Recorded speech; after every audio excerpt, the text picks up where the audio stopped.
All right, cool. So yeah, I see a summary here. So you were planning on making a new character. You're mainly trying to solo everything. Yeah, I mean, like, I get joy out of this game from like doing bosses that are like hard, and Mm-hmm. I think having a class that like makes bossing hard could also be fun. Mm-hmm. But I really hate grinding, and I want something that's like super just like mindless, like not something that's like really good at grinding, just something I just don't have to think about. Mm-hmm. And I've noticed that all the simple mobbing classes also have simple bossing, which was kind of frustrating. A lot of them, yeah, most of them do. There's a few. But Zero seems like a good with the tornado training. Mm-hmm. It seems like a good like middle ground where like that's pretty easy, but I still get harder bossing. Yeah. Well, my question is more like you get way harder bossing because not only are they not, at least at this point, like solo wise, probably one of the worst ones. Yeah, yeah. Because they're mainly just very heavy support, right? So if you're soloing, you're losing a lot of the value that they do have. Um, Yeah, you're gonna it's hit a something I've been wall considering a basically. lot. Yeah, if you're solo bossing, it's all like pretty doable. Once you get to like normal lucid, like normal will, that's when things start slowing down tremendously. Um, and that wall will be even harder if you hit that like with like a pretty much a support in the way that that Zero is. So I'm not I saying was that you hoping, shouldn't or something like that's still your decision, of course. yeah, I was hoping that 30% final damage from the new skill is gonna help out. Yeah, that's the one thing that you do have to look forward to, of course. Yeah, and then the downside, of course, if you don't have it yet, you have to wait until it's creatable in the first place. Yeah, but That's honestly, what it like is. in my head, like I've come from like an old school kind of Maple story where like Root Abyss was like the biggest boss that you could do. Mm-hmm. So like being able to like do these like kind of quote unquote lesser bosses is still like an achievement for me. And Mm-hmm. I think my goal for like soloing is around that like Lucid Will Guardian Slime area. Like if I could reach there soloing, I'd be very happy. Okay, sure. That yeah, that should be And doable then on any class. Yeah, and if you really just hate the grinding, taking a very simple one, like Zero, will get you there without feeling like it's a huge, huge chore and like a whole bunch of extra hard labor you have to do to get to that point, right? yeah, I realized that I was in trouble once I like was training with Luminous and I thought that was like hard. Yeah, because Lumi is definitely on the list of. I mean, as soon as I read like you want to have a really simple mobber, but more like complex and solo bossing capability, the class for me that came to mind. Well, I think you did mention Dawn Warrior in there somewhere, which is I think also a decently good pick. There are some classes now that have the ability of very lazy training. And so there's a few of them. There's Demon Slayer. There's Nightwalker. There's potentially Angelic Buster. There's like a few classes where if you set it up to a certain point and you get to a certain level of strength, you can actually train in a very very simple way. Lumi can get to that point where you, yeah, if you stay in the same area, you just like point to the left, point to the right. But there's always going to be some kind of payoff, and like the lazier you get, the more it might potentially hurt your rates. That has, Yeah, to an I extent, think that's that's map dependent, but to another extent, yeah, classes well, can. I So. asked on Reddit like what class would be kind of good for this thing, and a lot of people were giving me like, oh, you should play mechanic or you should play wild hunter, and there was all these classes that like you have to put up a lot of summons and like yeah they get good rates, but it's very like intensive. So I don't really care losing out on rates if it means it's really easy, you know? Mm-hmm. Yeah, mechanic definitely. I would say that's more putting up a lot of. For Wild Energy, you can get away with it without the summons because it's more like you have just one main mobbing attack that you can just hold down and jump around. And then you just tap like a bomb every now and then that just bounces around and just hits things that it comes into contact with. It's very straightforward. But yeah, you can start min-maxing. You start putting summons down in specific locations to try to cover. I don't, but I feel like with Wild Hunter, that's not as necessary. But yeah, if you're trying to get like very high rate, but this is probably also people talking about like going into like Chaos Tenebris and above, Yeah. and then summons become very important because then you can go to a larger size map or larger maps and yeah, and keep clearing it because the summons are doing part of the clearing for you. But I think if you're only looking at like normal slime and maybe like, you know, like easy lucid would be like right after that, something like that, then any class would work there. So if you've, you know, looked around and you've seen the mobbing and you feel like that's the one for you, then you should be fine. And just, yeah, it's going to depend on the amount of hours that it's going to take, well, for your limited hours, it's going to take a while for you to get there, but it seems like you just have personal goal you want to reach. You're not like, you know, getting chased by someone, or there's not a huge carrot on a stick for you, not a lot of FOMO. You're just trying to have some fun with the free time that you have. So I think that seems fine. It seems like you've done your research, and I don't see any problem with that. Yeah, like if I'm able to watch Netflix while I'm grinding, I'm happy. You know, like I don't really care if I'm losing out on like 20% an hour or something like that. Mm-hmm. Well, up to a certain point, 20% of what you should get, or 20% of EXP. Yeah.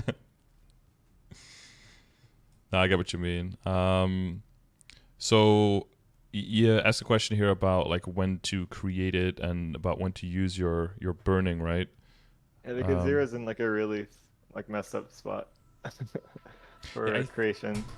Yeah, and I think for the last one, I'll double check, but I think for the last one, I thought Zero was not able to be burned, so I'm gonna double check for this one.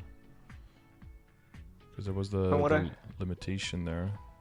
People said you had to be past chapter 2 and level 200, but maybe because they're also changing the reward system, so maybe it's completely changed.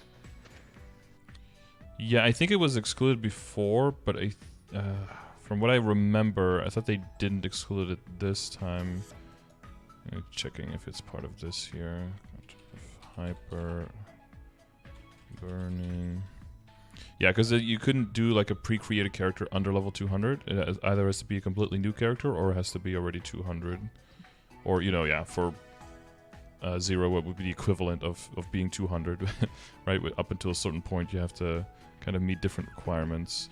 Let me see if Zero is mentioned here specifically. It's Zero classes. Hyperburning event will be available to all new characters created during the event period, except Zero and existing characters level 200 to 248 Zero characters. And existing must have completed chapter 2. Yeah. Is so that like an and? So it has to be 200 and completed chapter 2? Yeah, because if you start with a new character, you start at level 100, right? Yeah. So that wouldn't count, because then you'd kind of like fall in between the hull and the, or like what you said, the dock and the boat.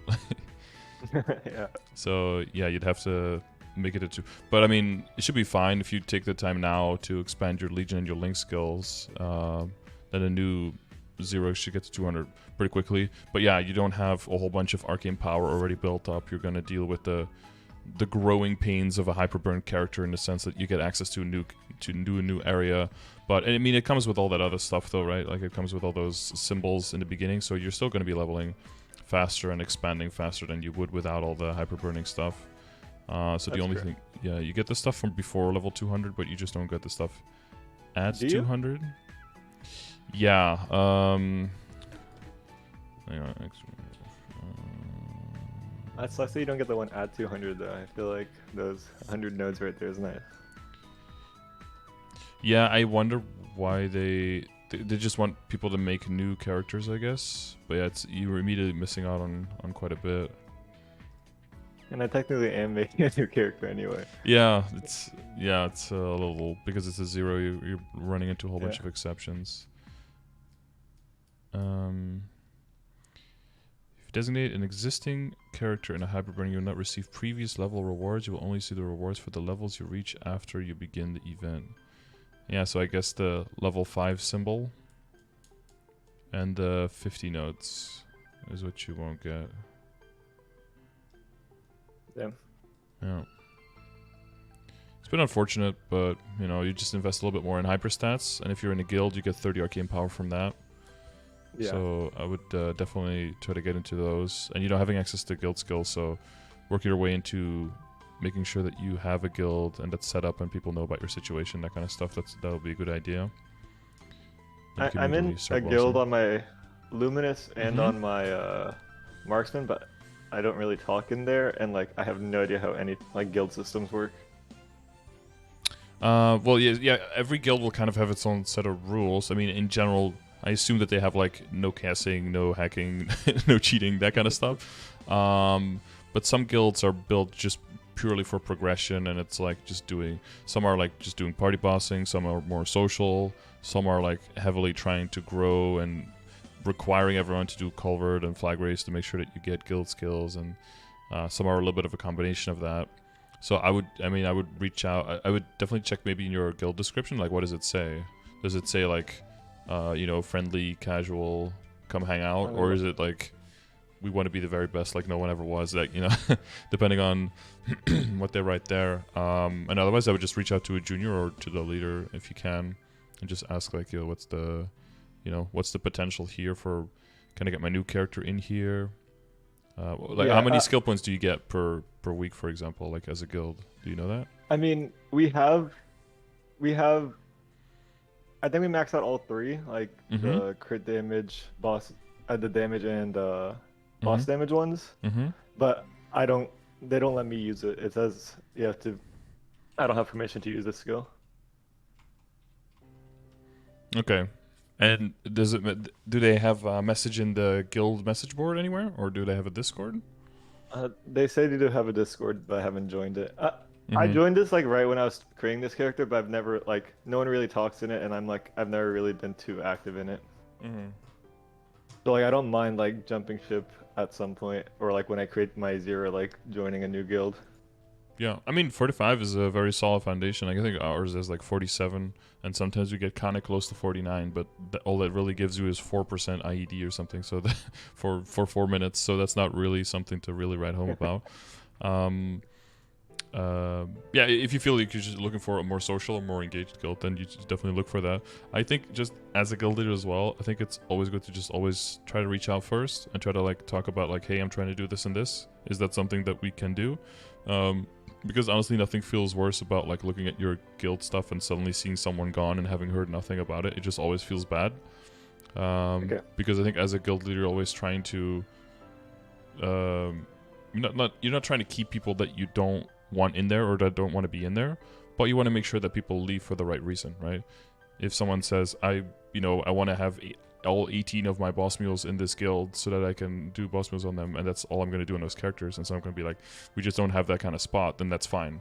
But if you never ask, then maybe it's possible, maybe someone is like, oh, we actually have like 15 people who are completely inactive that I was planning to kick anyway, and we can do that for you, until further notice. So I would say always ask, and then you can like split amicably. Otherwise, it's always going to leave like a little bit of a sour taste. And we have a saying over here that is, no is what you have, and yes is what you can get. So that's true.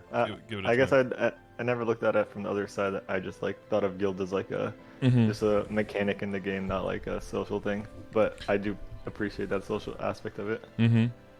Yeah, some are definitely cater towards being more social and people hanging out, and you'll be in a Discord and there will always be like 5 to 10 people just in a voice just hanging out, especially when people are grinding or just playing other games. Even they'll still be in there, and some guilds are just exclusively like just functional to try to get up there, and depending on what you're looking for, one might fit your profile better than another.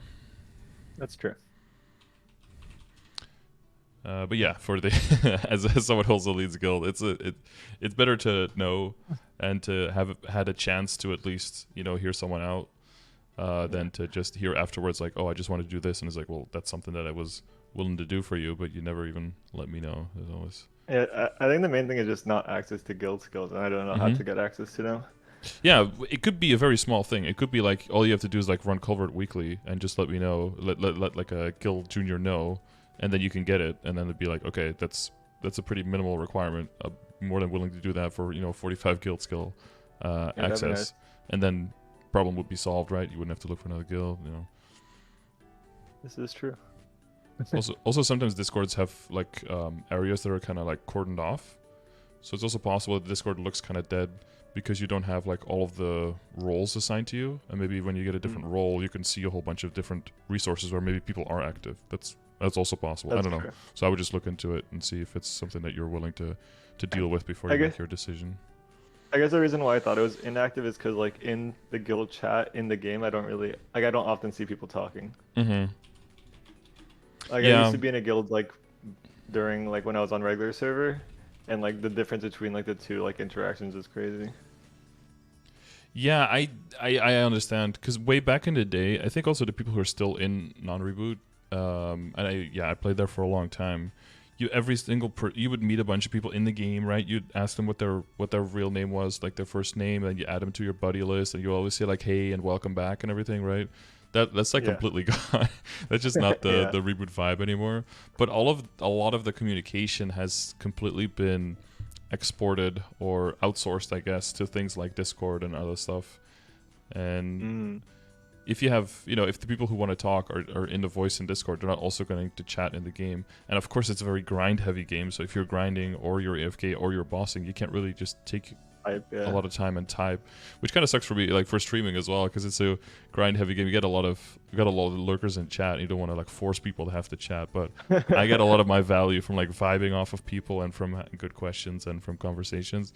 And if everyone is just grinding or doing bosses and stuff, and they can't really type, I don't want to have them, like ruin their rates so that I have something to bounce off of. But that could be, if you don't hit that critical mass of at least having a few people engaging, then it can feel kind of like you're like, dragging a dead horse. But yeah, it could be something as simple as extra roles in the Discord, or it could be that the guild just doesn't really do that, and then it would be probably in your favor to look for another one. Yeah.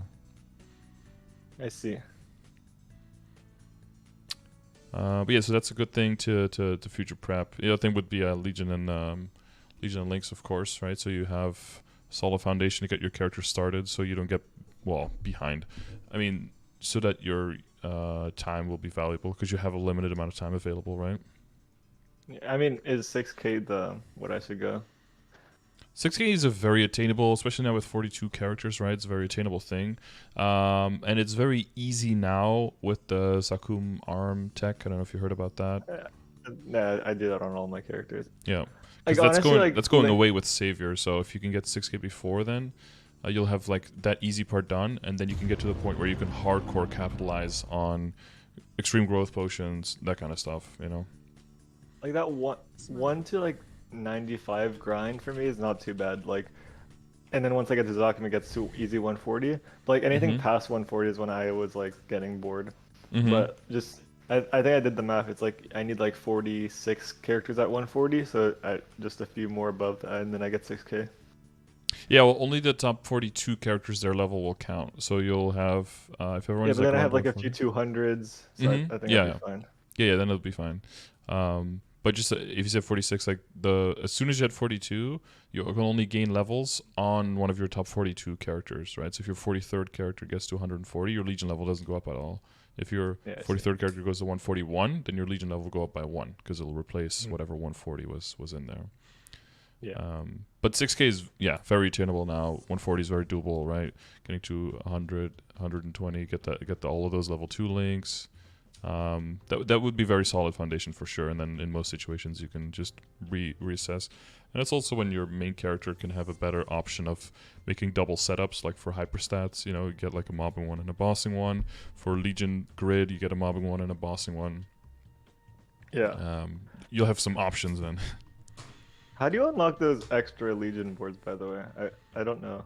I have 2. Yeah, you have 2 by default, and if you talk to the NPC, the same one where you can buy the Legion coupons and like the flames and stuff, all the way on the bottom you have these unlock coupons that I believe last for a month, and they can either extend the duration of an unlocked, so 3, 4, or 5, you can extend it, or if it's not open yet, you open it.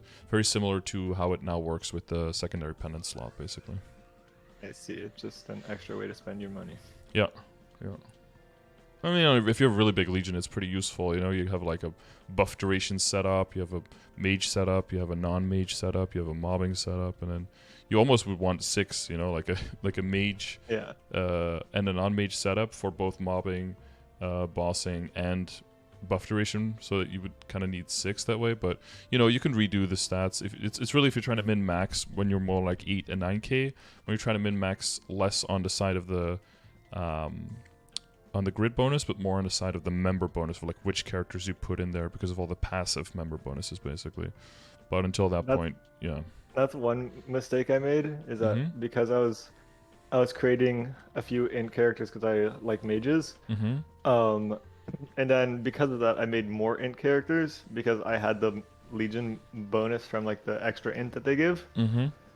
And then now I have like every single mage character, but the majority of my board is giving me int, so it gives me like an extra 300 Mm-hmm. It's cool from if you're the in your member Lumi, bonus. but Yeah, exactly. Got anything else? It's ass. yeah. Yeah, and that's why I have so I guess well, make sure to get everything through your intro. Time use, prep, Lumi, and yeah. So the marksman is a class that you like. I mean, I see it more as a bossing mule. Like, Mm-hmm. it can do. I just did Chaos Vacuum on it and Cygnus, so like it's giving me some money. Mm-hmm. But I'm thinking of pushing it to like the 3-door Yep. range just to get the 600 mil. Mm-hmm. If you do CZEC and a normal Magnus in decent amount of time, then that should be pretty doable. So it can be the start of your bossing mules. Yeah. Okay. I jump. I know you're not supposed to like start making bossing mules this early, but like I jumped on it because bossing is like what I like the most about this game. Mm-hmm. I mean, I don't think there's like a should or shouldn't. One thing I would say is like don't invest more into your bossing mules than into your main character or something, right? That feels like very backwards. But the sooner you start doing some base level bosses, especially if you like them, then definitely do it early. As the sooner they will start, getting some flames here and there, start getting some cubes here and there, and start self-funding, and the quicker they will become self-sustainable and not be dependent on mezzo and on nodes coming from your main character, so that you can keep those in your main character, or work those into the next bossing mules that are coming up after that. The sooner you start with that, especially if you like it, the better, honestly. Mm-hmm. Unless you're doing 18 boss mules a week, just doing only Root Abyss, and then your main is still 215, you don't have time to train. That's a little, because then you have a whole lot of money, but nothing to really spend it on, right? There's a little bit of an imbalance there. There's always extremes, of course. Yeah. Okay, but you're liking those two, the Marksman and the Lumi. So the Marksman is going towards 3-door now? Yeah, it's at like 5.2k stat, Mm-hmm. and I think like if I really sit down with it, I could probably do them in like 29 minutes, but I'd want to fund them a little bit more. Mm-hmm. Yeah.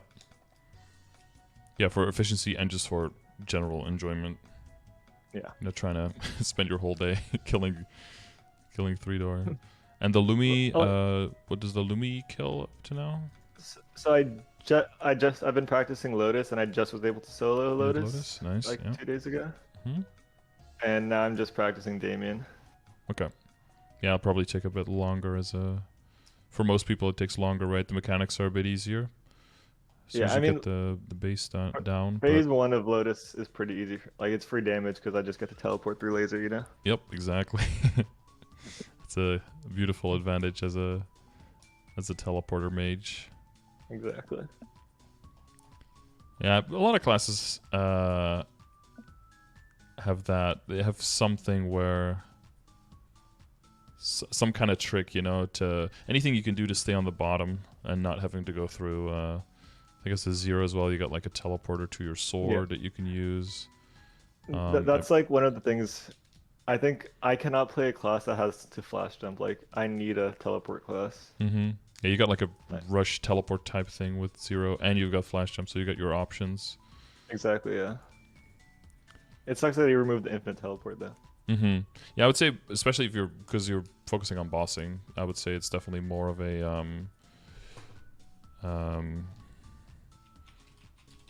teleportation. I think is more of a versatile bossing thing. There's only it's only like hard will and stuff or just will phase 3, where it's teleportation is definitely has a much more narrow window of efficiency than flash jump. So there you would want to trade it, but in all the other situations, because of stuff falling from the ceiling, I think it's always way better to just be able to instantly move horizontally than to move slightly vertically and horizontally, because you're just putting yourself closer to danger with every jump.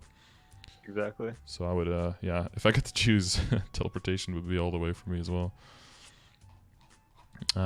Okay, yeah. So I think it's fine. Marksman. If there's a character that you're getting into 200, or you're working its way up and you actually really like playing it and you'd be interested in bossing in it. A Marksman is also one of those like where bossing I think becomes attainable very quickly because high crit rate, high IED, right? Those are the important stats. And it's also pretty simple, and you got that 1 minute cooldown iframe now, which I think is really cool as well. It's a nice burst. Yeah, I think that sounds like a good pick for you. Yeah, it feels good. Yeah, it's maybe like a weird pick, but Bishop could also be kind of interesting.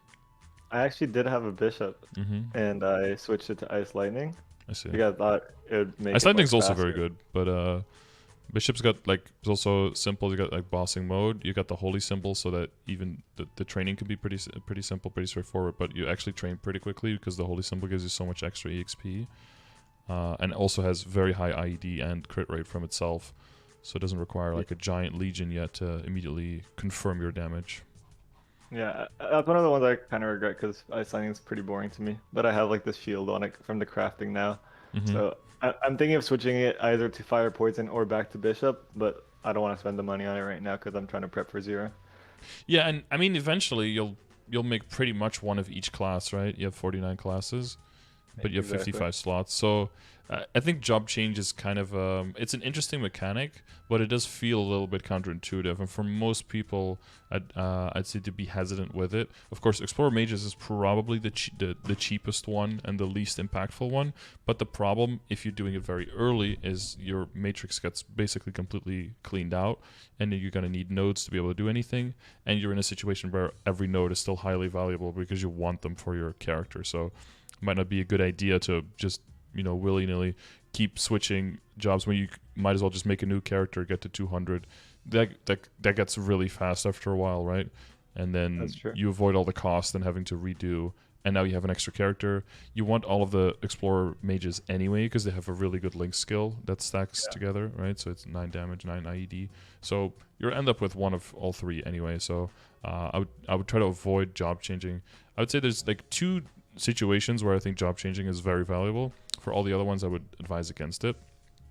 And one is when you are just a pretty casual player, you jump into the game every now and then. You don't have endless hours to spend on the game, but you already have a significant investment in a character. Maybe you're like, mid 250s, early 260s, and you haven't played in a while, you're coming back, and your class just, you're not feeling it anymore. You're only going to be playing for a few months, but you want to have fun. You have some resources, and you want to job change to another character that just looks more interesting, and you want to have a good time, in the time that you are playing the game. I think then job changing is probably advisable.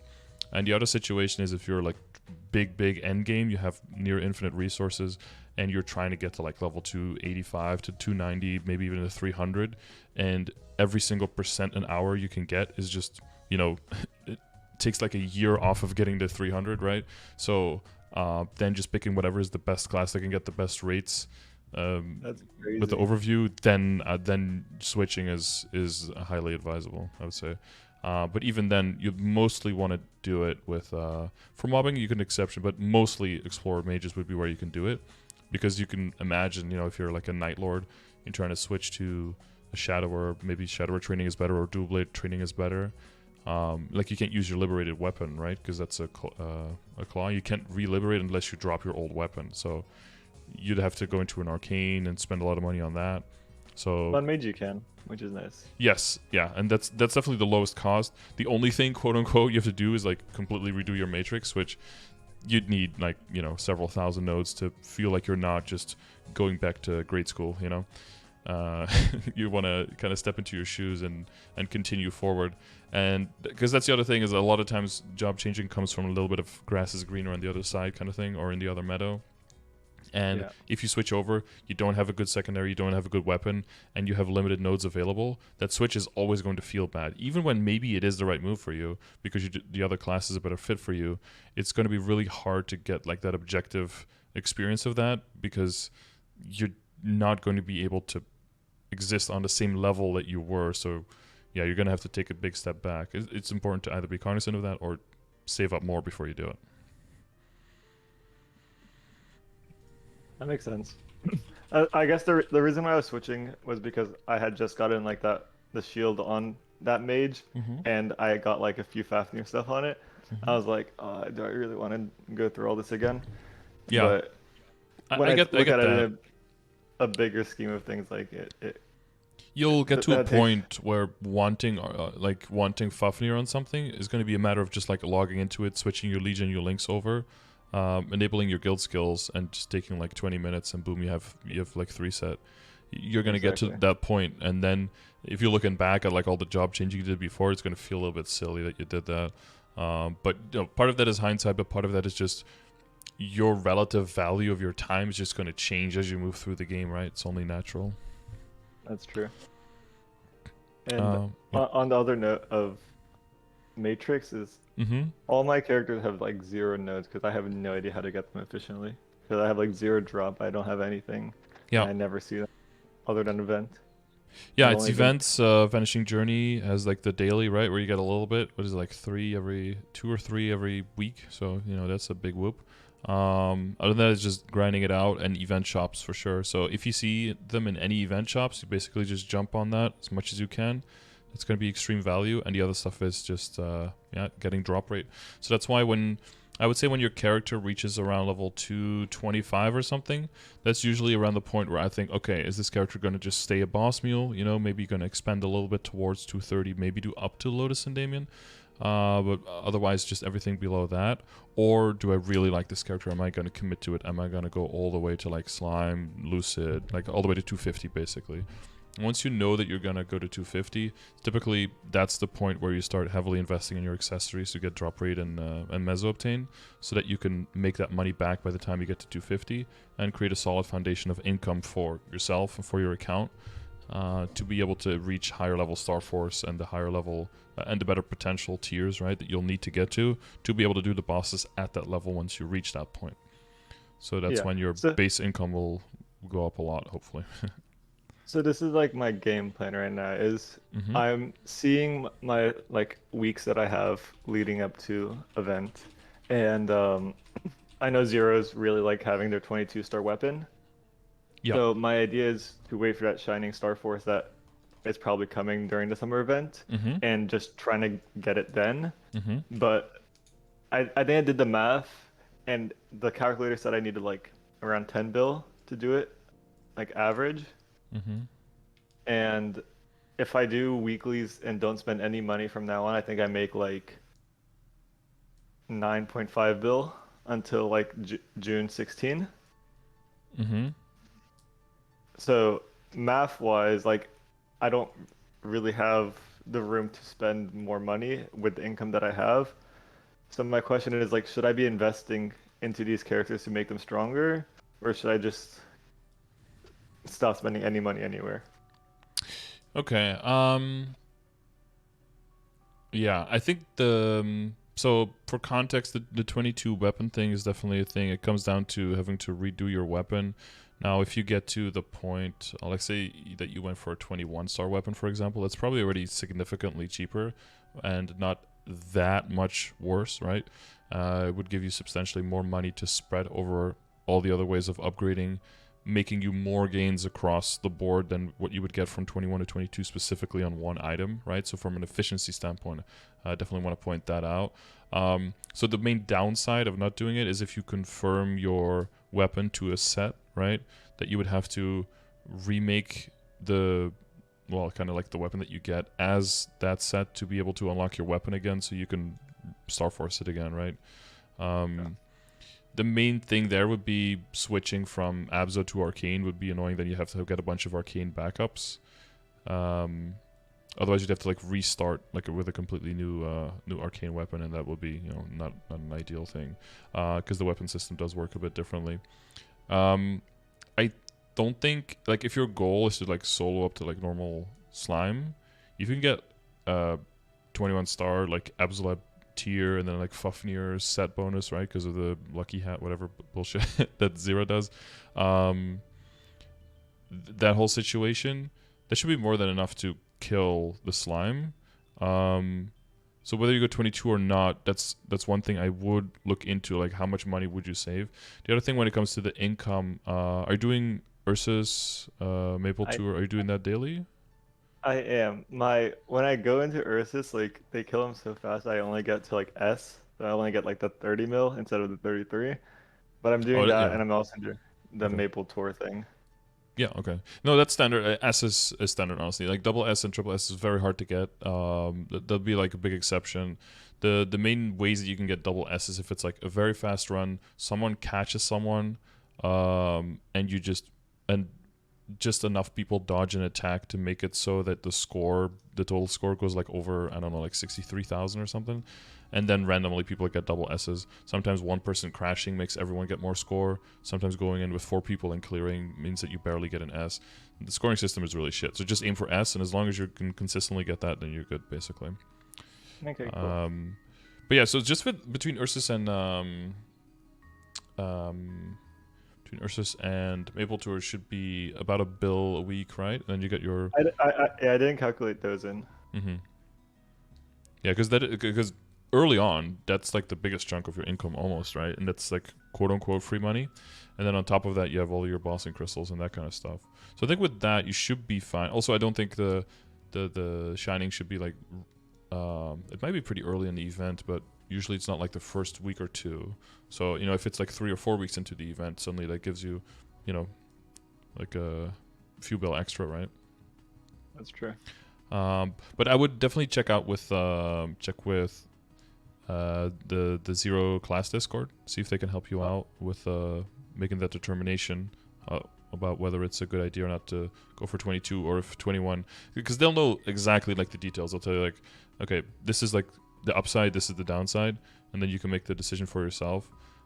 As I understand it, you can get a decent amount of just like weapon backups if you want to, if you're gonna make the jump into arcane. And there's like no shame in having a 21 arcane weapon, because you can do everything with that, and then eventually you get Genesis weapon anyway, which is a 22 locked, if you're ever going that far. Yeah. That'll upgrade anyway, and that 1 star I don't think is going to hinder you in any specific content. What might hinder you is over investing into one specific piece early on, because it will detract from efficiency of upgrading on other situations, in other systems. Yeah. That makes sense. So, should I even aim for 21 at that point? I mean, if you go for 17 early on, or for 19, you'll probably be fine too. But there's like a break even point there, right? I think eventually, if your goal is like normal slime solo, if you're just saying that, I think I would aim for 19. I think that'd probably be fine. Okay. Because usually 19 is like relatively free, like huge parentheses here, but the amount of booms up to 19 is typically only like 1, maybe 2, unless your name is Nubiadel and you boom like 8 Twilight marks before you see 19. But past 19 is usually when it starts getting really, really yikesy.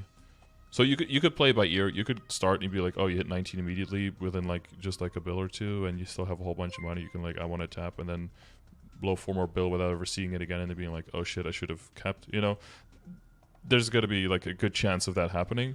So a bit of risk assessment, but I would throw it into the calculator and just look at the numbers and see like what can I do. But if you spend 6 extra bill on a weapon to get an extra, what is it, like 40 weapon attack or something, you spend that extra bill on getting 6 items to legendary to get drop in mezzo to make a lot more money a lot more quickly, and then maybe redo the weapon later once you want to make the next project like past slime, right? Yeah. Like obviously, once I reach that goal, like I'll reassess where I am and like what I'm Mm-hmm. doing, and then make a new goal from there. For sure, yeah. I would say 19 is a really good goal that's very manageable and very cost efficient, I would say. But if you want to go beyond that, if you by that time you have more money and you talk to zeros and they can, give you the pros and cons, just try to see if you can get objective information, and then you just, parse it out and make your own like risk assessment from it, basically. That's true. I guess it's just so enticing because like with zero weapons, like once you do it, like you never have to think about it again. Mm-hmm. But you're right in the sense that like there's so much more that money can be going into like Yeah. either working on other gear or working on like boss mules during that time that I'll just have more income from then. Mm-hmm. Yeah, it's just the Just- comparative advantage of the value, right? Is it $1 here versus $1 there? How much can it do? Yeah. Yeah. Yeah, my feeling would be to see if you can hit 19. It should be very doable, and then that leaves you with a whole lot of money to get, drop meso gear, to get good potential on it, because that's very important because your potential doubles, right? So you Yeah. want to put a relatively higher value on your money because you're essentially getting 2 for 1 there. So if you can roll like double line attack, 1 line boss or something like that, that will be relatively more costly, and you'd be relatively dipping more into the inefficiency with that. But because it doubles up, it'll, pay double back. So it'll become efficient again for you, because secondaries are otherwise really shitty Yeah, to exactly. potential. So you only be looking at like good emblem and good weapon pot, and then it's all like drop in meso gear from there on out until you basically try to get Helix clear, full Helix, get some Sweetwater accessories, slam those together, solo slime, boom. Okay. Well, I with that like kind of freedom, that means I have more like money to play around until then. Mm-hmm. Um, should should I be finishing my 5-set Abso and 4-set reinforced on my Lumi?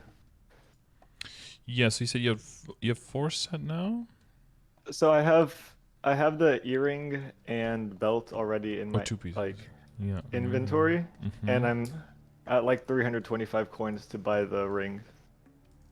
Yeah, so I think if you know for sure that a character is going to be a bossing mule and for like the foreseeable future, I think it's fine to go for reinforced. It's very close to superior, but way cheaper, way easier to get, and like gets online a lot faster. It's not about like the stats on the item; it's just purely the stat bonus that you're looking at, basically, for this stuff. Lumi's IE, and it's the God, I always forget, but I think it's the IED that's lower, right? And the boss is the same, or it's the other way around. I forget which one it is. Yeah, the ID is lower, yeah. Lumi ID, if I can remember correctly, is already generally pretty high. Because we So have 40% on Ender. yeah, so being 15% lower there is barely going to be noticeable, especially because you're not even getting to the point where you're barely doing Lotus and Damien, right? So that's Uh, only 2 bosses with a 300% PDR. Everything else is going to be 250 or lower. yeah. So I think that from an efficiency standpoint, it's fine to just get reinforced, invest in that, and then move on. And if there's any other character that you find more fun and you want to do more bossing higher with, the Lumi will be able to scale up as well. If you do symbol dailies, you do Monster Park, and you throw like level up potions at it, eventually it'll just be 240 before you realize. And then you can probably do things like slime and things below as well. Without really feeling like you're missing that 15% IED. And if you are, one of the other things that I didn't mention, but like along with guild skills, which is a very valuable thing, of course, for funding for those characters, is also once you get some familiars and your main character, your familiars don't really do as much for you anymore, and you're also not really trying to find the IED that much on a 0 because you have 50% debuff built into it. Yeah. Moving those into bossing mules to just try to get a little bit extra IED from familiar slots, that'll very easily help you as well to make up for any kind of difference you might have. But if you even see 90%, you're good for like Lotus and Damien and everything below. Yeah, I think I'm hitting like 93 like visual and then like Mm-hmm. 96 functional. Yeah, you have a line on your weapon now, right? Yeah. Yeah, I do. 40. Which I don't think My weapon's is not the bad. best. Yeah, I mean, if it's ID, magic attack, and int, if it's legendary and all 3 lines are doing something, that's fine for me. Like this WC is really good for something at this level. I would have like level 240 characters with like the same or lower, so I don't think there's Yeah, I anything got wrong pretty with lucky that. with my rolls. Mm-hmm. The only thing I would do is to get a better flame on the weapon, though. It's not doing too much for you right now. Yeah, I'm not too well versed in flaming. Mm-hmm. Yeah, we can get to that a little bit. Um, okay, so where the money is going in level funding, the Abzo, I think I would just slowly finish that, but I don't think there's any rush. And right now I've Um, been no. 15 starring each time before I like use it. Should I keep doing that? Is that too much money? 15 starting before you use it. So on the Abzo before you switch into it? Yeah, I'll like use the father, like Mm-hmm. Mm-hmm. the other piece before I switch onto it, and then once I have it at 15 star, I transfer hammer.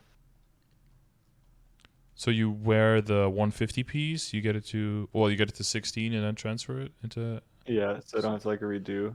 like Yeah. getting a potential on the Abso and stuff. Are you waiting for events to do that, or you just do it as you have the money? The first two I did it when I just had the money, but then I waited for the 5, 10, 15 Yeah, for the very last one. quickly you start feeling like this is Yeah. cutting into the gains. Yeah, no, that's fine. That's fine.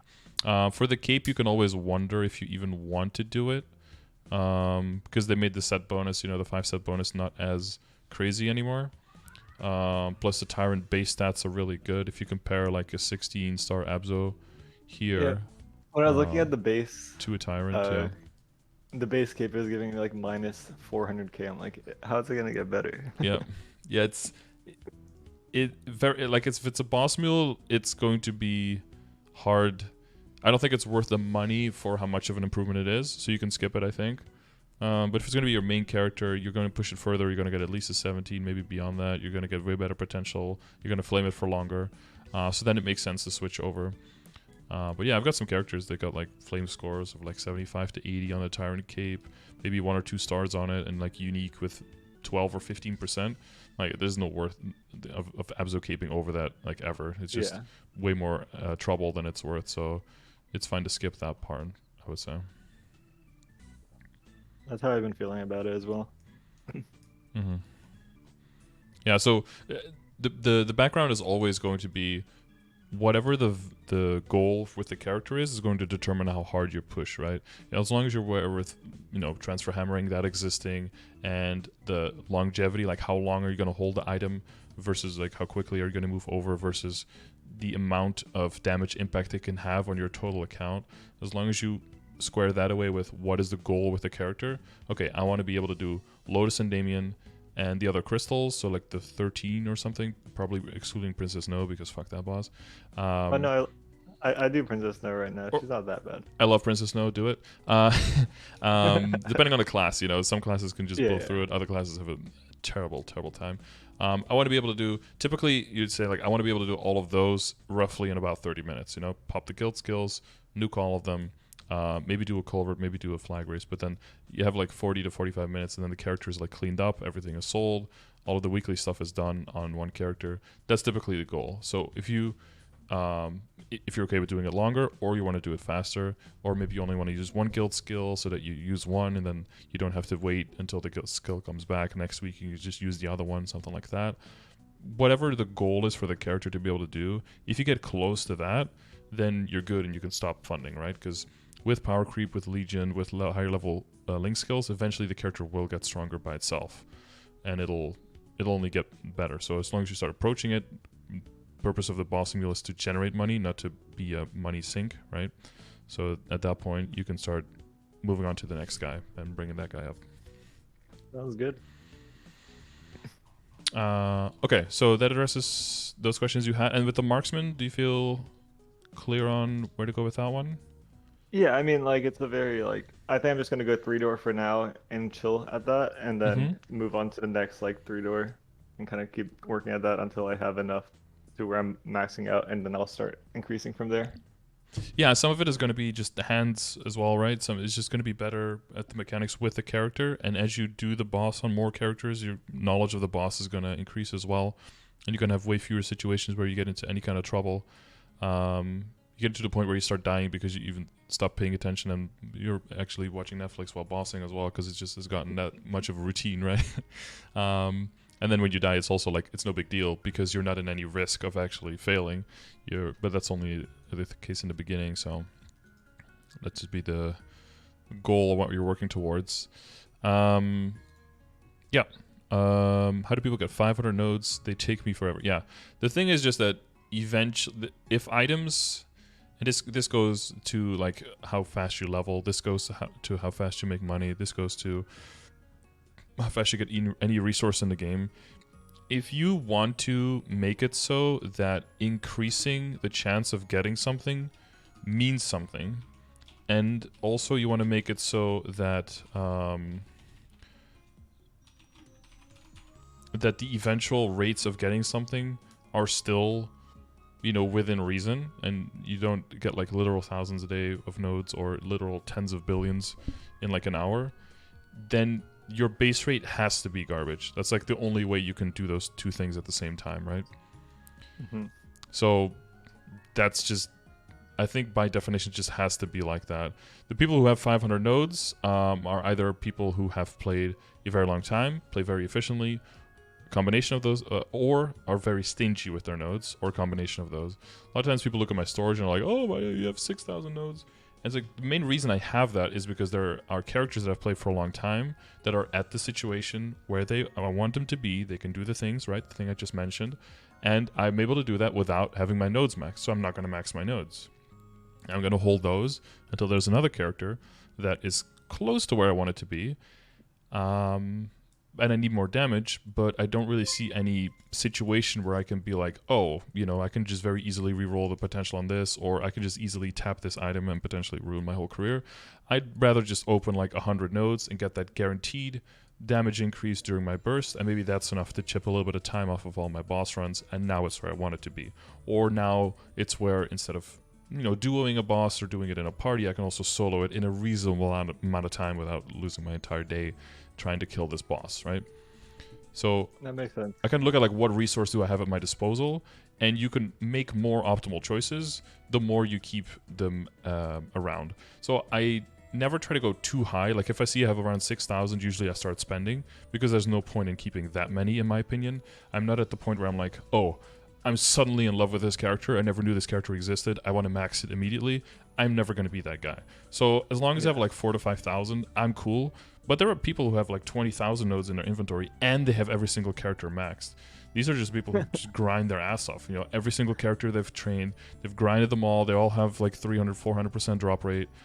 So that goes into the second thing, is just having the drop rate as well, right? So getting the drop rate gear is hugely beneficial. And familiars with drop rate is very, very valuable. And then as soon as your Legion starts building up, the Legion coupons for getting more drop and getting more nodes, it's going to pay off. And that is kind of the hidden, really OP value of Legion. Is people look at the member bonuses, people look at the grid bonuses, it's all really, really good. But what is the real sleeper OP is access to Legion coins and things in the Legion shop. That's really where a lot of the value comes in. And it's kind of invisible, because you can't really say like a coin is worth like 50 mil in rates or something, right? It's very, very hard to say when there's RNG involved. But having access to those coupons is hugely beneficial, especially once, you don't really need to be spending anymore on ranking up, or you're not like, saving for 3 weeks so you can buy the next rank up. When that exits your mind, your base level of comfort and of stuff that you can spend on goes up by so much that you really start feeling that value that the Legion is providing for you. That makes sense. But yeah, all starting is difficult. Yeah, so it's not. I think because this is technically not like I'm playing a Mule as my main right now, if that makes sense, Mm-hmm. So it's a lot of those questions of like things that like you normally do on main, like getting a bunch of drop rate. Is that something I should be spending my time on now? Not, I don't think you have a character. So what, like I said in the beginning, I think that point is like when you're around like 220, 225, and you know for sure that you're going to be pushing that character towards 250, or at least, I would say at least 250 or beyond. Then I would say definitely look into that kind of stuff and start working on that. But if you know already that it's going to be a bossing mule, and you're in most likely situation, you're not going to be pushing it to that point, then it's better to just go epic and unique on all your accessories and then get a lot of that baseline damage from them, so that you don't have to push as hard on the WSE and you don't have to push as hard on the Abso and all of that stuff. Because with the other character, if you're going to main it, then you want to get a lot of drop rate and mezzo all from your accessories, which means that you're going to be missing out on 6 to 9% probably of each of the accessories, which as a result will mean that you need to push that much harder on all of the other things, like on the nodes and everything, right? So you're trying to take a little bit of the pressure off of things like nodes and off of symbol dailies and that kind of stuff, because you just want to do bossing on it, by pushing a little bit harder on the potential on the pieces where you don't need the utility of the drop and the mezzo as much. Like, what is the drop rate going to do for you on the bossing mule? It's going to give you like 2 more cubes per week and maybe some extra soul shards. Nah, you'd rather want to save that money, not have to go to legendary, stay on unique, get 12%, or maybe stay on epic and get 12%, right? And get all of that extra stat there, and then check can the character do what I want it to do? No. Then you can push a little bit harder on the nodes. You can do a little bit more simple dailies. You know, do the least resistance kind of content. And if it does get to where you what you want it to be able to do, then you can stop, move on to the next one, right?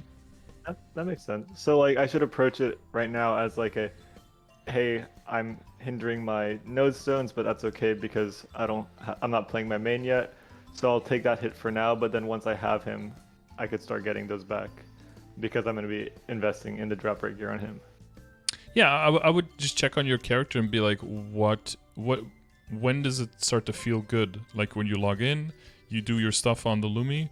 When do you start feeling like... Because you could always be faster, right? You're never done. You have to draw the line somewhere. It's like, when do you feel like you haven't like wasted your time and you actually had a good time training that day and you feel like your time was valuable, you know? Yeah, I mean, I think my goal for my Lumi right now is Lomian. Like, do Lomian comfortably, and then I'm going to park him there. Yep. That sounds fine, yeah. And I think if you're already able to solo, you know very clearly the time.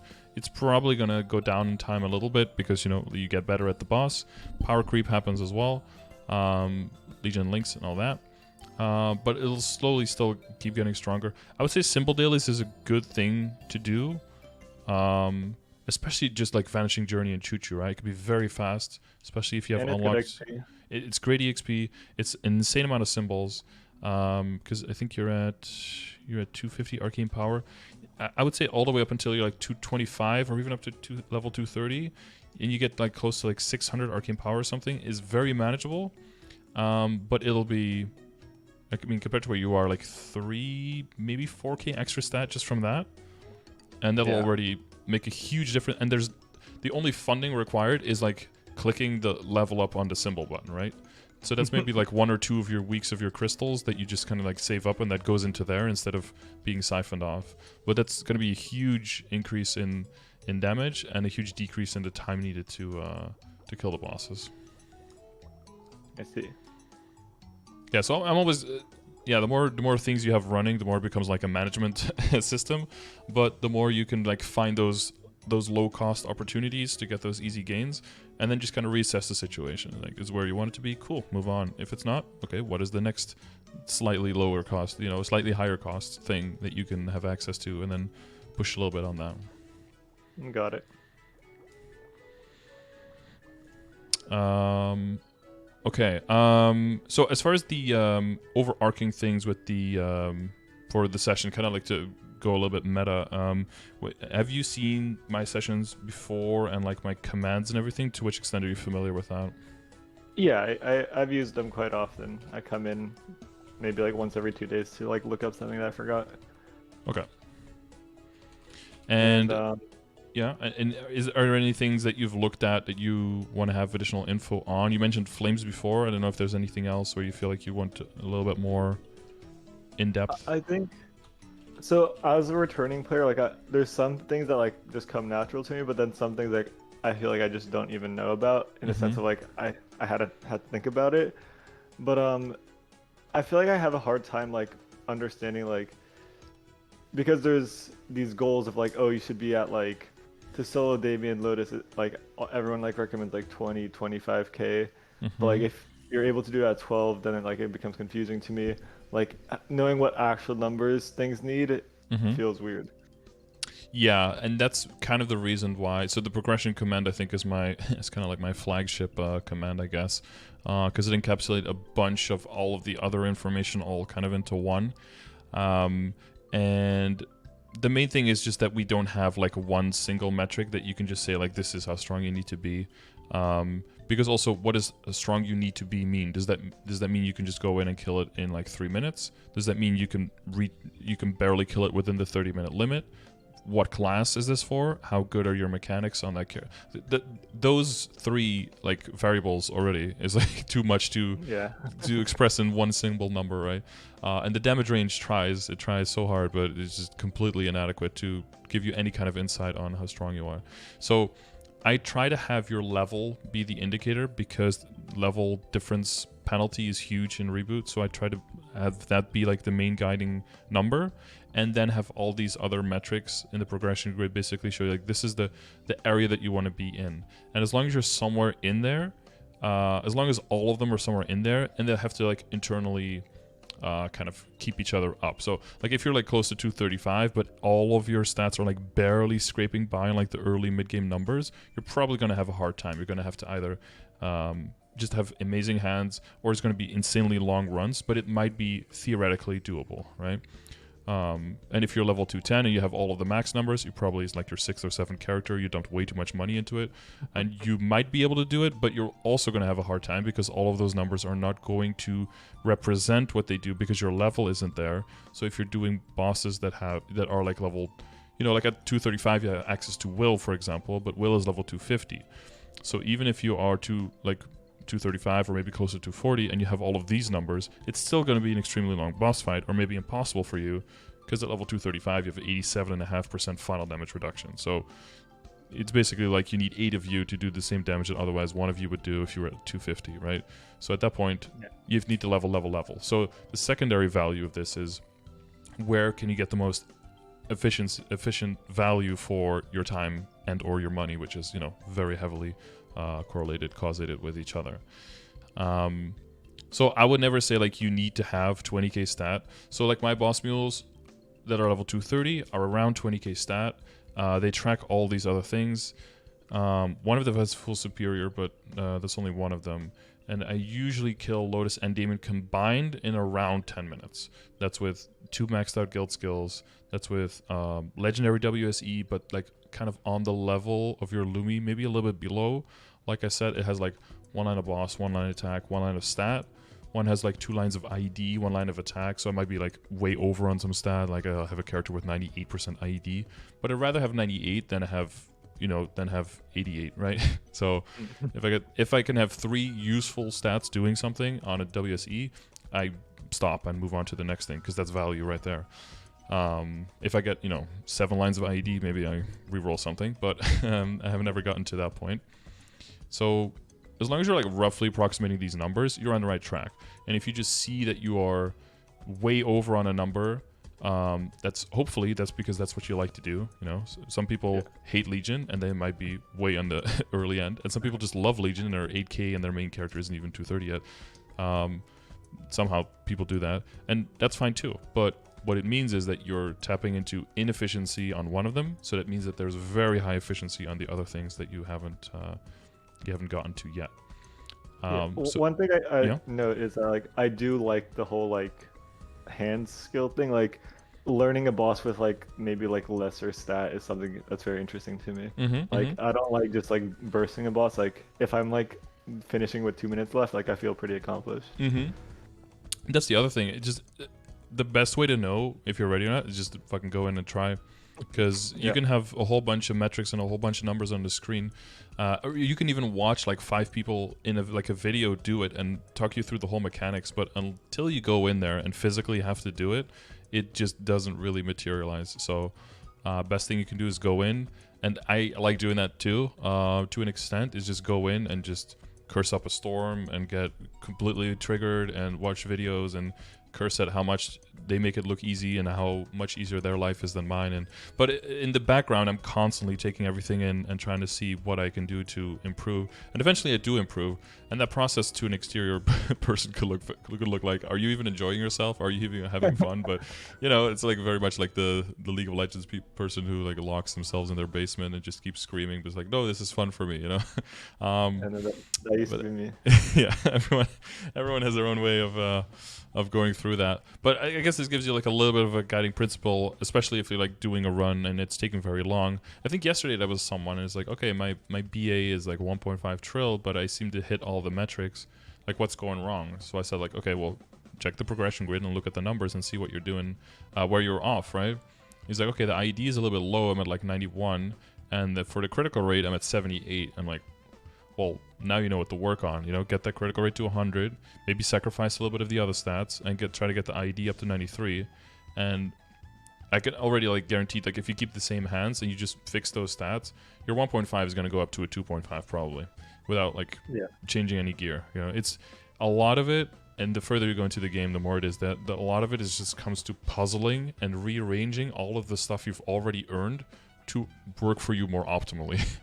But somehow the game makes you do that part. You know, like you put in all the work, but then you also have to put in the work to make it work for you. So some of that just comes down to knowledge and having the foundation, which I guess brings us to Flames. So Flames is a more recent system, and if you've only played a little bit and come in and come out, we had like Nebulites for a while. I don't know if you were around for that. No, I was not. Oh yeah, it was like a very, very minor. Basically, there was like these little rocks, and you can put them on items to give them like a little bit of a bonus. Oh And yeah, like the S's and like yeah, those. exactly. You can like fuse them and get like some really shitty ones or some amazing ones. Yeah. Basically, that system was a little bit lackluster and very 2008. So they basically replaced that with Flames, and it's essentially, I mean, it's essentially like potential, but just like another way of applying that. There are some items, and these are essentially mostly comes down to items that just don't exist in Korea, in the Korean server, but they're all from like overseas content that are what we call non-flame advantage, which just means just that they just don't have advantage in flames. It's not like a random stat that you can roll on an item that you find. It's just that certain items just don't have flame advantage, and the outcome of the flames will just be categorically worse. So, you know, translation, it's just worse bang for your buck, basically. So lower priority to flame on. The way that we check how good a flame is, or that we chose to do that, is what we call the flame score. And that basically translates all of the stats that do something for your damage, throws them into one big pile with a calculation, and tells you that is the flame score of this item. The calculation that we do is based on the accessibility you have of the stats. So certain stats, you know, like weapon attack early on is much more rare to get, right? It's typically just on your weapon, and then you have like a little bit here and there, but that's all you get. So flame score in early on for attack will be pretty high. And then as you go further, you know, you get your items that are like all 22 stars, right? And then you look at your look at your equips, and everything has like 60, 70, 80. Your weapon has 400, right? At that point, 3 attack on a flame, relatively speaking, is not going to be as valuable, so that lowers a little bit in value. But because you get higher stars, you also get way more stat. So the stat for percentage all stat goes up, because there's not really much else. You know, your all stat and your main stat comes from your potentials, and your potentials hit their ceiling pretty quickly, because once you hit like 21 or 24, there's not that much further it can go, right? 27, maybe 30. So there's not much growth in that. So the value from percentage all stat on flames relatively actually increases. So that's all incorporated in the calculation of the flame score. Basically, this is to simplify it, because what a flame does, you know, depending on the rarity, it rolls anywhere from 1 to 4 stats within tiers 3 to 6 or 4 to 7, depending on the flame that you use. And it can be a double split stat, and you can have like a tier 4 this, tier 5 full stat, tier 6. It could be pretty complicated. So just reducing it to that one number allows you to compare apples to apples, right? And then you don't have to worry about what's going on in the background, basically. And the flame score that we aim for has to do with the prevalence of flames, the cost of flaming versus spending it on star forcing and cubing, right? And just the average expected rate of flame. You know, there's calculators for all of these that are behind this, so you can always check exclamation mark cubing for the expected cost for certain potential. Exclamation mark flames has the flame video where I explain it more in detail. Has a flame score calculator as well, where you can just put in a flame that you have, and it'll just tell you this is the flame. This is the flame score, and then you can basically just check it with this. Just check, does it have advantage or not? What is the flame score? What am I looking for? And you can even save the flame score of the items in the little thing, and then you could just compare them to each other. You can see which item has the most flame score, or like the biggest deficit compared to what is the number here, and that'll be the item that on average will have the highest efficient return on value for your flames, basically. And then weapons is separate because of the tiers. So just to mention that part. So for weapons, we have to kind of go by the tiers, and that's because the tiers are a percentage of the base weapon and magic attack of your weapon. And you know, claws have like 20 attack, and then your weapon will have like 200. So the numbers are all over the place, so I can't really say a flat number here, so I have to go by the tiers of the weapon. But in the calculator, you can also see a weapon flame calculator that's the cost calculator. Whoops. You can see where you can put your weapon in. So this is why I put the. This is why the weapon stood out to me on like gains for flames, right? So you can see it has 201 base magic attack, and it's a level 150 item. It has flame advantage because it's Fafnir. So you see tier 6, that's typically what we aim for. That's the highest on a powerful flame, or the second highest on an eternal flame. That's on average pretty cheap. If you want to know how expensive that is, you can use this calculator. You can do 150, weapon, just tier 6 plus, and that's it. It's like an average, median 23, average 34 powerful flames, right? So 300 mil. It's not too bad at all. But that gives you 65 magic attack, which if you want to, you can put here. So let's say you want int character. Probably you will probably use the late game one more than end game if you're just aiming for the slime thing. It's not a huge difference, but it's just a matter of being more accurate, right? And you put your 65 here, so you see that's about a 260 flame score, just off of the tier 6 of the magic attack. Where if you compare that to other items, that even like your CRA is probably not going to be right at this point, probably closer to like 75 or something, 75 maybe at the most. So that's more than 3, right? That's more than 3 items as flames on one line on one item that you can get for 200 to 300 mil. So that's kind of like how that compares and why weapon flame is cheap, yeah. far and beyond the first one here to mention. Then it's the advantage ones, and then it's the non-advantage ones, because it's really once you kind of like run out of steam with the other ones that you can try to get min-max a little bit of gains on the lower ones. Because even for like end game, like 60 or something is really nice, but then your arcanes, people are going to have like 155, 160 on there.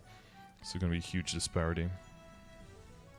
And should I just be using the red flames? Because I know sometimes I get like those white ones. Yeah, the eternal ones. Yeah. Mm-hmm. What's the difference between those? I have no idea. So the it's just this. So the powerful ones go from 3 to 6, and the eternal ones go from 4 to 7. So the lower end is a little bit higher, and the upper end is a little bit higher. So typically you only prioritize the eternals if you're working on your weapon, right? Because that's where the gains are the biggest. Or it used to be things you transpose, but transposing doesn't carry the flame over anymore, so scratch that. So it's really just weapon, and then high, and then basically you go down the list. So high level advantage items, so that would be Arcane, then Abzo, then Fafnir, then Pink Holy Cup, and then everything non-advantage basically. So, but for most intents and purposes, you will just see them as the same. You'll slightly reprioritize, but it's just another flame that you can use. That meso calculator one, that was assuming red flames, right? You could do both. So yeah, if it's meso, then it's these, but you can also put eternal here, and then the cost will be gone, right? Because you can't buy them. Yeah. But then you see the average flame amount still here. Okay. I have one right now, so if I get lucky. Yeah, on average, an eternal is worth about 3 powerfuls. But the lower the number is, the more you would want powerfuls, right? Because then there's power in numbers. But it's usually about a 3 to 1. So if you see an event shop anywhere and you have access to both, and it's slanted in favor of a 3 to 1 for Eternals, you might want to slightly go heavier on the Eternals. But in general, in event shops, I'll probably go for Eternals more heavily, because you cannot purchase Eternals normally for Meso, right? But you can buy powerful ones. So that's why I would always prioritize non-meso purchasable items in event shops. Yeah, that makes sense. But yeah, you can check out the flame command in your own time and see if that clears everything up. But so there's definitely good value for this one. So that would be one of the things that I see as the thing you can do in the short term. That would be very low cost for very high return. Because if your potential is this good, the flame has no business being this. Well, I'll just blatantly say it, being this bad, right? Like compared to how much it could be doing for you. There's like 60 plus magic attack just sitting there, waiting for you to pick it up. Very cheap, yeah. And I have a lot of percent magic attack, so it's gonna be even more multiplied. Yeah. The emblem is amazing for this situation, and I would say the secondary even is also really, really good. Like the fact that the third line even does anything at this stage of the game is really solid. So yeah. So I would edge out those things that you already have access to. Yeah, you got like 12, 6. Cup is okay at this point, honestly. It could be improved, but I think at this stage it's probably also fine. I'll be looking at your Serie Flame probably a little bit more, because that has access. Yeah, so the top probably has a pretty big room for improvement, right? Because it doesn't have any flat in just the all stat. Yeah. So that's probably one that you can gain on. Like for example, like the condensed power crystal underneath has a better flame score than the hat, but it's level 110 and the hat is 150. So the capacity for the flame of the hat to improve is way beyond that. Yeah, Like 16, I guess 6 is I always saw all stat. I was like, oh, all stat equal good, and then I just go for It that. is, yeah. If you look at the calculator, you see that all stat is probably worth about 8.5 each. So like 5 all stat would be like 42.5, something like that. But if you could hit 60 int or 5 all stat, like the 60 int will be better. And this is why we use the flame score, because it's really hard to keep track. Like, is 30 luck and 4 magic attack and 6 all stat better than 80 int? I don't fucking know. Like, well, I know, right? Because I've just worked so much with the flame scores. But it's very hard to tell, especially if you already have the item equipped. It just always says 0 attack increase on it, right? So you're just kind of like flying blind. So that's why it's good to have the flame score, so you know what you're looking for. Yeah, I've never used it, so I'm gonna start using it. Yeah, I think you'll find that the glove is a very well. You probably already had an idea, but the glove is a very high score and a lot higher than you would expect to be at this point. And I bought it like that. Like, oh, nice. Like that. This is like the early settle for like new people who get arcanes. Is like, it's like an okay settle there. Yeah, or almost. Yeah.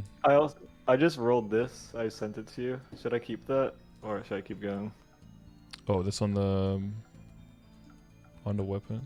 Yeah. So the hard part is the that's why we mainly go by the tier for the attack, because damage all stat and int, of course you can compare those if you want to. We can throw that in here in the calculator, right? So like 260 would be equivalent to a tier 6, right? And now we hit a 56 and a 5, so we can take that out, put that in, and you can see how close that is. So that's 90.5. So the 4% damage has to do the lifting of 160 flame score, which it probably isn't doing. I always have a hard time when I see damage. Like, I don't really know what damage means. Like, it's such a weird percent thing to have. It's the hard part, because some characters have a lot of innate percentage damage, so it just won't count as much for them relatively. It's still, your damage goes up. You'd still do more damage, but do you do more damage than another stat would, right? That's always the question. So it comes down to the total. So here's a quick, not to get completely into the science of how damage calculation works, but basically your final damage is a bunch of different buckets of multipliers all adding together. One is your attack. An attack will have multipliable attack times 1 point whatever all of your percentage attack is combined, right? And then plus any kind of final attack that you have that is not multiplied. There's always some exceptions. And that's like one multiplier. Another multiplier is your stat. Same thing. Multipliable stat plus times all of your percentage stats that you have plus all of your flat stat. Flat stat there is, for example, your member bonus in your legion and your arcane symbols, right? If those were multiplied, we'd have like 400k stat, right? It would be absolutely insane. Another multiplier is damage. So your base multiplier for damage is 1, so that means that you have like an invisible 100% damage, because if you didn't, then you would be losing efficiency when you have none, right? But essentially, if you are fighting bosses, your damage stat in the damage window is added with your boss damage and with all of your functional damage, right? So if you have the boss debuff of the Explorer Mage, for example, on the boss, that's an extra 9%. If you're jumping around and you get the arc damage, you might not have that when you're standing still, but when you're in combat, you have that. If you have the Lumi with the moving around, that might all get added, right? So all of that damage, so 100%, plus all of the stuff you see, plus all of the stuff you might not see, that is like a total clump of damage. And that's why that's also in the progression grid. So let's say that when you're fighting, that's somewhere around 400%, right? Like all the way here. That means that if you add 4% damage to your weapon, you're going... So this is the number in your stat window, right? So this is not including the base 100%. So you'd actually be at 500. So you're adding 4%. You go from 500 to 504. That's 1/125th. So that's 0.8%. Got it. So I'm that at would be a 50% 0.8% right final damage increase is what we would call it. now. I see. Then yeah, my damage is pretty low, I think. Yeah, I mean you're starting out, but I think the flame, like a good flame on your weapon, will be Magic short attack, term. for sure. Yeah, I can go through everything and kind of look at like what are some short terms you can do on the Lumi to see if you can capitalize on that, right? Like eventually you're gonna get to the Abso weapon, right? So I wouldn't go too crazy on your weapon. I wouldn't go like all the way overboard, because it is worth going for Abso because, and if you see in the calculator as well, once you go to 160, the same tier goes up a lot, and the weapon I'm not sure. Oh, wow. It goes to like 40 or something? I'm not sure. Soul Lab Shining Rod. 100 weapon attack. Why is there weapon attack on those things? That's not what I want to see. 241. Yeah, I never. Oh wow, I was only one off. I'm such a gamer. Then you have 97 on the That's same like tier, 32. and Yeah. it's the same cost of the flame, right? Because it's the same prevalence, but because the base is higher, now you're getting 32 extra magic attack for the same money. So with the 241, and it's a higher level, so the same amount of Star Force is also going to be more. So a 17-star Absolab with this flame, I'm not sure, but it's probably going to be like around 400 or something. Let's see. So that's going to start counting, yeah. So that also means don't go too hard on this one. So probably for the future and for boss mules, on the weapon, if it's still Fafnir, you could say, this one is good enough. I'm just going to stay Fafnir. I'm good with this. I can do, again, is the character where you want it to be? Can it do what you want it to do in the time that's okay for you? Then don't make the investment, right? Spend that money on another boss mule that maybe has a shitty Sweetwater or barely has like an epic Fafnir, and get that one to Absolab, because there the money will make a bigger difference, right? So Yeah. it might to be say it very tragically, it might be too late for this character to move over, right? It might have passed the window of that efficiency of that moving up, but it doesn't mean that you can't learn from that as a lesson for the next character. Yeah, I've definitely done like really bad like spending choices on this character because it's my first character I've ever pushed past Root Abyss. I think that's one of the best things about MMOs is that you should be able to and allowed to learn a lot from fucking up your first character. As long as you don't make any like game breaking, like, oh, I destroyed my potential badge and I can never get another one, like that's pretty brutal. But if it's just like I spent my money inefficiently, cool. Now, again, like the longer you play, the less significant that mistake will be in terms of negativity and the more in terms of positivity, because you'll have much more time to put that to better work, and the amount of value lost there is going to become insignificant eventually. Yeah. That's the beauty, I think, in being allowed to fuck up, and that's why I kind of leave people on a long leash, or even just like an open pasture, and just say like, here's the general numbers, here's like where if you're completely floating adrift and you have like no idea where you want to go, here's some rough estimates and numbers you want to use as benchmarks. But other than that, just do what you want, be open and free and just do your thing. Okay. So I think like my last question, kind of like ending the session, is with these like 2.5 months I have leading up, like I wasn't going to make another boss mule because like I thought it wasn't meso efficient, but like that's what I kind of enjoyed doing. Like, can I go about doing like 1 or 2 more in this time, and then also just continue working on my Legion? Would that be like an effective way of my time? Yeah, there's efficiency and fun are things that sadly kind of combat each other, right? I would dare say that if my whole thing is basically based on, if you're not enjoying yourself, eventually you're gonna either burn yourself out or quit.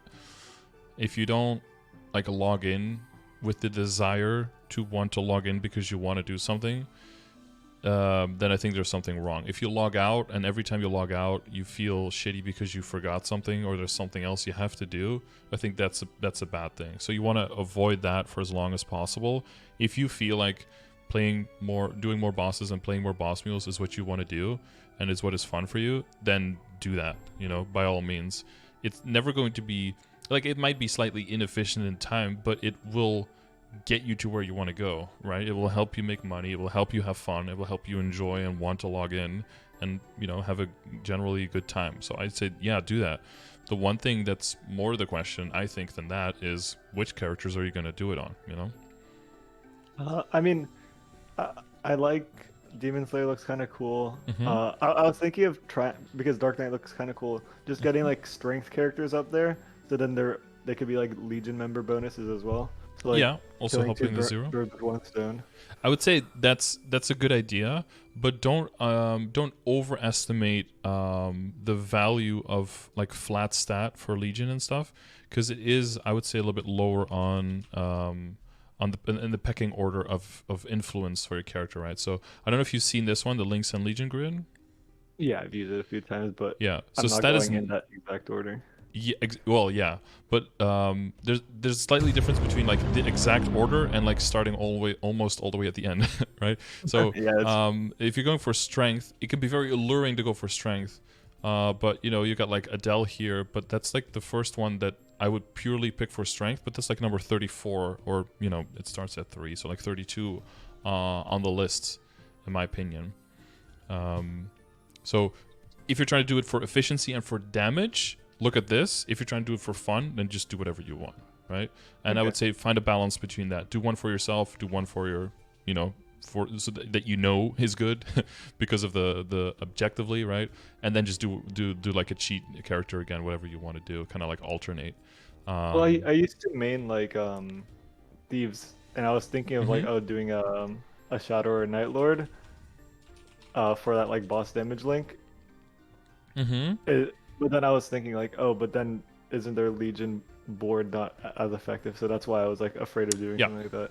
Yeah, that's why I built this, is because I don't want to look at just Lynx or just Legion, but I want to look at the combination of the two, because leveling gives you access to both. So this way you can clearly see like, okay, this one is maybe, you know, let's see, Arc here, you know, is maybe not top 10, but let's say that you're at your 6th character or something, but I also want to get strength, so that, you know, helps it pull ahead a little bit and actually makes it a higher rank for me personally, and then you can like skip it that way.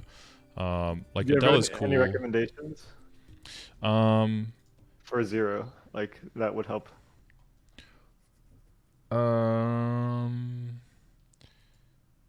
Which ones have you which ones are you missing? You have 20. So if you look at the list, what's the first one you see that you don't have yet? So I don't know if you already have a Beast Tamer. You probably are waiting for... I do have a Beast Tamer. Okay. I don't have a Bowmaster, Pathfinder, Night Lord. So on. Yeah, the reason those are so high is just because of crit rate. Crit rate Yeah. gives you access to critical damage, and critical damage is a huge amount of untapped damage early on. That will mean that every next character that you train is just going to be able to keep one-shotting a lot longer and just have an easier time leveling up. And it's a really big... it's almost... I don't know why I do these analogies, but it's almost like the quality of the snow that allows you to build the snowball, you know? If you have like shitty snow outside and you like grab it and it just like falls apart again, that's kind of like low crit rate right there. So if you have solid crit rate, you can start with a good foundation and then you roll it and it just becomes a giant snowball, and it helps all the other characters level faster, helps you get online with your entire account faster. It seems so insignificant, but it'll pay out in a major way. But again, like 120 or 140 is good enough, right? You don't need to go all the way 200 and all the way like to a boss mule. Yeah, the crit damage ones. Do you have those? Those are high value, I would say. So you got Jet, Shade, and Hayato. Oh, I see Jet and Hayato here. They're at 111. I'll definitely try to get those to 140. You don't have a Shade? I do. Oh, am I looking over it? Where's Shade? Oh, Shade historically forgotten. How lore, how true to the lore am I? I just burned her. I see. So okay. she might not be on the board right now. I see. Okay. But the one I don't have after that is Arc. But Yeah, I think the question I had was more like, if I could make two bossing mules before I could create my zero, which two do you think would be the most effective as a bossing mule that would also give me like Legion and Link for zero? And you're looking for simple characters with solid foundation, right? Honestly, like if it's complex, I don't like I enjoy that as well, you know. But like someone that I push to 210, so if Mm-hmm. they have like a link 3 as well, that would be nice. Yeah, I mean, I would say Arc is up there. I would say arguably one of the best link skills in the game. Goes up to 3 and gives you 16% damage just by being in combat. So that's good for all classes in all situations, both mobbing and bossing. And it also comes with strength and the grit bonus. I would say it's also pretty strong as a bossing mule. It's a little bit more on the complex side. It's very burst intensive, and outside of the burst is pretty weak. But if you can get it strong enough that you know, with 2 or 3 bursts, you can blow up a boss, and then in between, you kind of just like jumping around and doing your own thing. It could also be like okay, now I need to do it very well. Now the burst is done. I did that well. Now I can chill a little bit and just wait on my cooldowns. But link skill and legion wise, I would say that one is I mean, there's a reason it's that high up. The only reason it's not all the way there up is because critical damage and crit rate are just better stats. But apart from that, it's like the second highest one. You said Demon Okay. Slayer. Demon Slayer is a good pick as well. It's got it's got boss damage. It's a bit lower here because the damage to bosses only comes in here. Maybe it's like a little bit deceptively low there, or is it here? Yeah, it's a little bit lower on the list, but I think as a bossing mule, it comes online very quickly, has high IED, and you only need to get up to like 60 visual crit rate to basically have 100% crit rate all the time. It does scale very strongly with a few of your skill nodes though, so it might be a little bit more node intensive if you want to scale it up past like 3 door and more towards Lotus and Damien. But it does a lot of raw starting damage, iframes, healing, good survivability, and good link skill, and the Legion is sadly abnormal status resistance, which is not that effective. That sounds good though. But it is 10, 15, 20% at level 210 for boss damage, so that'll come into play. Yeah, I think I could finish a Demon Slayer and Arc by then, and then I'll have a pretty decent amount of income, and then I could start worrying about like the zero, like min-maxing stuff later. Yeah, and zero is good to get on immediately when you get it as well, because of the Legion block, right? I always XP. Yeah, the EXP. Yeah, we always make the comparison, but so the level 200, yeah, level 200 Legion block for zero. Where do I have him? Silly. I'm jealous of your Legion board. It's been a bit of work. Yeah, is 10% EXP, right? And Yeah. that's the same amount as if you fill the entire bonus EXP block. That's also 10%. Oh wow. And Okay. that's 40, right? So that requires 10 level 200s to fill that one up. So that member bonus is like the same as 10 level 200 grid bonuses. So it's in terms of efficiency, to put it into context. Exactly. Yeah. So you definitely want to dip into that easier accessible one before you move into the harder one. Okay. But I feel like I have a pretty good like roadmap on what's ahead. At least for like until like Savior and past stuff for a bit. Yeah, that's going to be complex enough, so it's good to have all the other stuff kind of worked out so you can focus on figuring that stuff out without having to juggle too many things. Yeah. Okay. Any last things? Maybe any, I don't know, shout outs to your guild? You want to say hi to your mom? Any? I think I'm good. Shout out to Cameron, but that's about it. Okay. Shout out to Cameron? Yes. He's helping you out? All right. Yeah, he's the one that we used to play as kids, and then he convinced me to come back. I see. He's the he's your dealer, basically. Okay. Exactly. Nice. All right. Yeah. Good. Hopefully, that gets you all helped out. I'll upload it shortly as well, so that if there's anything you want to check back on, you can see it online. And yeah, use the resources if you need to, and you know where to find me if you have any additional questions. Sounds good. Hopefully, we're having a meeting about my zero in 6 months. Yeah. We'll see how far you got, if you got that slime. You got that slime clear, and how close you are to all of that. Exactly. All right. Well, I wish you the best of luck, and I'll see you around. Thank you. Bye-bye. All right. Bye-bye. Cool. All right. Good session, I would say. Good on time. Well, he had to get to work soon, so we were able to wrap it up in a good amount of time. I think we went into details on all the stuff. But yeah, comparing apples and oranges and flames and all that can be very hard. Use the flame score calculator to give yourself an indicator of how far you are. Damage is a tricky one. See damage as a plus. That's why I have that here as well. Whoop. Boop, boop, boop, boop, boop. When you're looking at the flame here, you're looking for tier 5 plus or tier 6 plus. So here are the pluses signify percentage boss damage, and all stat. It's a nice extra, but you would have to get basically like tier 6 on everything that's not attack if it would be like worthy to keep, and even then it'd probably be like more equivalent of a tier 5 plus. So once you're getting to this point, hit those tier 6s on a weapon. Awesome. I reached out to the winners of last month for the free sessions, for the people who replied to the session videos that they would like to win one of these as well. If you want to win for April, make sure you leave a comment with your Discord name saying you would like to win. Otherwise, check out the description or !coaching in the Twitch chat all over there on that side of the chat. Wave to the YouTube people chat so they know where you are. You can watch me stream every day on twitch.tv/Scardor. You can be in the live audience and ask me any question while I'm there. And you can also just watch these YouTube videos or do whatever you want. I'm not your dad.